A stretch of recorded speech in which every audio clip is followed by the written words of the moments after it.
On poursuit à Tanger où les travaux de la première conférence internationale sur les potentialités thérapeutiques et industrielles du chanvre au Maroc se poursuivent aujourd'hui. Scientifiques, chercheurs, médecins ou encore industriels marocains et étrangers, tous ont répondu présents au rendez-vous. Cette conférence organisée par l'Association marocaine consultative d'utilisation du cannabis s'inscrit dans le cadre des efforts déployés par le Royaume dans sa volonté de développer les différents aspects scientifiques et socio-économiques pouvant apporter des valeurs ajoutées considérables à ce secteur. Dans ce sens, les intervenants ont mis l'accent sur la nécessité de faire confiance au potentiel marocain, scientifique, médical et industriel.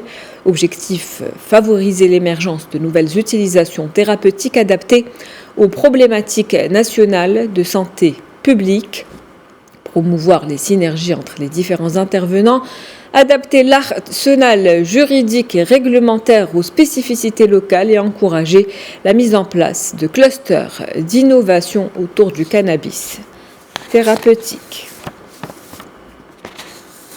Je viens de vous le dire, les travaux de cette conférence de 3 jours sont encadrés par des chercheurs scientifiques et industriels marocains et étrangers. Le but est d'examiner les potentialités thérapeutiques et les utilisations industrielles du chanvre, mais aussi de partager les expériences et les expertises réalisées dans ce domaine. Écoutons à ce propos le président de l'Association marocaine consultative d'utilisation du cannabis, Rdouane Rabih. Président de l'Association marocaine du cannabis.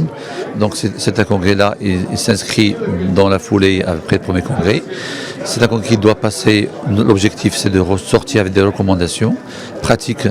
Et c'est de l'intérêt aujourd'hui que nous avons débattu le côté génétique avec les éminents universitaires américains et marocains, notamment tous les doyens d'universités du Nord étaient présents, et je les remercie. Et l'Institut donc INRA aussi d'agriculture et l'Agence marocaine des plantes médicinales.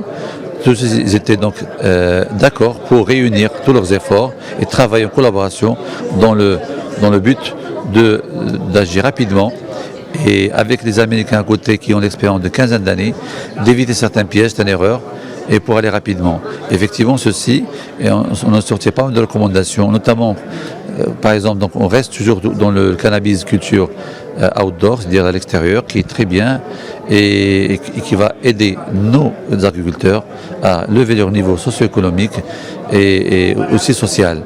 Et de ceci, aujourd'hui, donc, voilà, donc on va signer des conventions avec des institutions qui sont très importantes dans le domaine de recherche, notamment Masser, et aussi bien donc, la Chambre de commerce du Nord, et aussi bien donc, l'Université de Tétouan,